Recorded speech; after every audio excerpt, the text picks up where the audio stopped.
రొల్ల మండల కేంద్రములోని Sri Lakshmi Vidyanikethan English medium పాఠశాల ఆవరణంలో నేడు విజయదశమి సందర్భంగా పూజా కార్యక్రమాలు ఘనంగా నిర్వహించారు.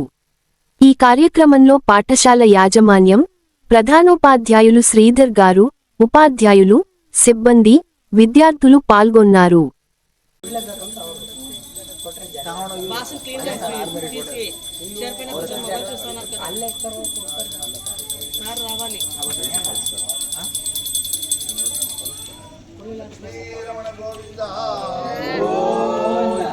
ఆంజనేయ వరద గోవింద